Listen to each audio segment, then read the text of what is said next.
Greetings, today we'll be looking at the importance of William Wilberforce, and if he really was a primary factor to the end of the slave trade. The transatlantic slave trade spanning from 16th to late 19th centuries was a horrific time where millions of Africans were forcibly transported to the Americas through Europeans. The debate on its abolition primarily focused on key figures such as William Wilberforce and Olaudah Equiano. William Wilberforce was an upper-class citizen at the time, but also a British politician, philanthropist, and most importantly, a leader of the movement to abolish the slave trade. William Wilberforce played a crucial role in the abolition of slave trade in Britain. This is as William was the driving force of the leading political campaign in Parliament, consistently introducing bills against the slave trade, such as the first parliamentary bill to abolish the slave trade in 1791. That was defeated 163 to 88 for nearly 2 decades before finally succeeding in 1807, with Wilberforce introducing a bill called the Foreign Slave Trade Bill, which was passed, resulting in the abolition of the slave trade in the year 1808. Wilberforce's ultimate success in 1807 with the passing of the Slave Trade Act wasn't just a symbolic victory, but a legal milestone that officially ended the transatlantic slave trade. This legislative action was monumental as they made it illegal for British ships to engage in the transport of enslaved people, being crucial in officially abolishing the slave trade. Wilberforce is a vital aspect in the abolition of slave trade because of his powerful influence being in a public awareness campaign working alongside other abolitionists such as Thomas Clarkson, who were able to gather evidence against slavery by interviewing sailors who worked on cruel slave trade ships, gaining momentum on abolishing the slave trade through awareness spreading techniques such as pamphlets, petitions, and public speeches. Furthermore, abolitionists like Granville Sharp, a legal scholar who fought for the rights of enslaved Africans to raise public awareness about the horrors of slavery. These collaborations were crucial, as they ensured Wilberforce's legislative efforts were highly supported by legal action. This inevitably created a powerful and united argument against slave trade. Moreover, Wilberforce's strong Christian faith was not just a personal belief, but also a driving force behind his efforts to the slave trade, being it as a grave moral sin and a violation of basic human rights. In addition to this, Wilberforce had an inviolable belief in justice and human equality, leading him to having determination and moral obligation to help uphold the integrity of slaves at the time, being abused for things out of their control, which is one of the main reasons for his persistence on wanting to abolish the slave trade and why he wrote so many bills to abolish it.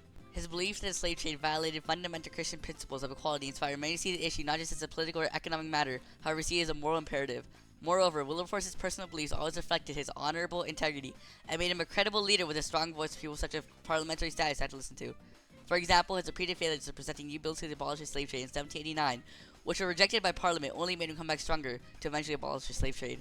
William Wilberforce did not view the abolition of slave trade as an isolated cause, and instead his perspective was a broad vision to try and improve the moral fabric of society and improve the treatment of the poor to stop injustice and human suffering physically, mentally, and morally. Wilberforce argued that the slave trade was more costly in the long term and only had short-term benefits. This is evident when he gave a speech to the British Parliament explaining how slavery was morally wrong and a system founded on the misery of any portion of our fellow creatures cannot be a sound economic foundation for prosperity. This speech influenced many on why the slave trade should be abolished and sparked a fire in various other abolitionists. Wilberforce's most long-term, lasting impact was his role as a political leader in the abolition of slave trade. With Wilberforce being a member of the Parliament, he became the driving force behind the movement of the abolition of slave trade. His efforts peaked in the Slave Trade Act of 1807, being a monumental achievement in the history of human rights after 40 years of being in the Parliament. Without Wilberforce's Slave Trade Act of 1807, which abolished the slave trade, who knows if it would have been abolished?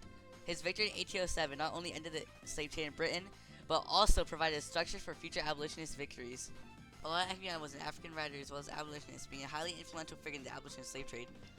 He was born in what we call today's Nigeria, and as a young boy was kidnapped and sold into slavery. Equiano's hard times as a slave and his venture freedom years later allowed him to learn the truth about slave trade and its inconsistencies and cruelties, later becoming an advocate for the abolition of slave trade. Equiano's primary roles was his testimony and advocacy work.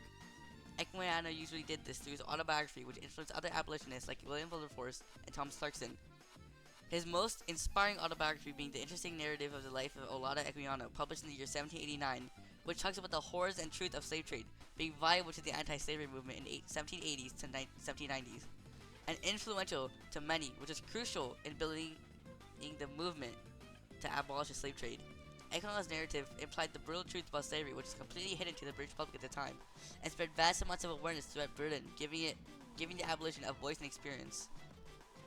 Equiano's narrative demonstrates the struggles of being African in a society that viewed him as an inferior human. Equiano's perspective was primarily chosen by his experiences as a former slave. Additionally, his views on freedom and justice were made through the suffering he went through as a slave, with regular physical and mental beatings. Equiano's perspective is unique and very invaluable, as he was one of the only abolitionists who had been a slave. Therefore, recognizing what they had went through, personally making him a great advocate for the rights of enslaved Africans, as well as the need for liberation and moral reform. Equiano's personal beliefs were deeply informed by his Christian faith, faith, which played a major role in forming his views on slavery, as he believed that all humans were equal in the eyes of God, and the enslavement of various Africans was a horrible sin, which he used to gain momentum on the slave trade in his powerful speeches. The impact of Equiano's work was very profound, as his autobiography helped this abolitionist movement by providing extremely personal and emotional arguments against slavery. For example, we see this in his autobiography with statements like, the stench of the hold while we were on the coast was so intolerably loathsome that it was dangerous to remain there for any time.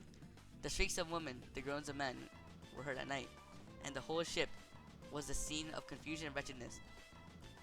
Equiano's personal story was also influenced by abolitionists like William Wilberforce to advocate for legislative change. Equiano's work helped make the abolitionist cause more human, giving a face and voice to enslaved people whose suffering had been invisible, making a large influential impact. Furthermore, Equiano's autobiography was frequently cited during the parliamentary debates as a testimony to the cruelty of slave trade, making a critical impact due to the evidence against the slave trade providing first-hand account to all the suffering that enslaved people endured. Equiano's overall significance is his personal experience, emotional, and intellectual contributions through his autobiography, which are fundamental in the momentum needed to abolish the slave trade, as well as the knowledge needed. There were also other religious factors like Christianity/religious movements of religious groups such as the Quakers that played a crucial role in the movement due to their critical influence. This is as they used religious arguments and moral appeals to gather support and influence, as well as public opinion on slave trade to help it get abolished and reach the Parliament Enlightenment age. This provided ideas of universal human rights and equality, which countered slave trade, which made an impact on the abolition by influencing the abolitionist movement with the ideas of human right violations from the slave trade. Economic wealth. This made it so the needs of slaves became less necessary, with Britain's economy growing more wealthy by the late 18th century from the strong industrial power they were gaining. The Industrial Revolution led to a growing demand for wage labor rather than enslaved labor, causing slaves to become less profitable, making the slave trade less economically stable and viable, causing it to impact the amount of slave trade going on. Various bills like the Sugar Act, Molasses Act, and Slave Trade Act of 1807, Williams, made slave trade much less profitable as things were starting to become illegal, causing slave trade to slow down and become less common, becoming one of the factors it was abolished for. When looking at the contributions of Wilberforce and Equiano, it's clear that William Wilberforce's impact was especially vital because of his direct influence on the legislative process. Wilberforce, being a member of the British Parliament, dedicated his career to the abolitionist cause. Wilberforce's persistent advocacy, which was characterized by a series of strategic campaigns and persuasive strategies, culminating in the passing of the Slave Trade Act of 1807. Furthermore, this document represented the landmark victory in the legal battle against slave trade, which was a direct outcome of Wilberforce's persistent and tireless efforts rather than Equiano's. In contrast to Wilberforce, Equiano's contributions were undeniably critical in shaping public consciousness.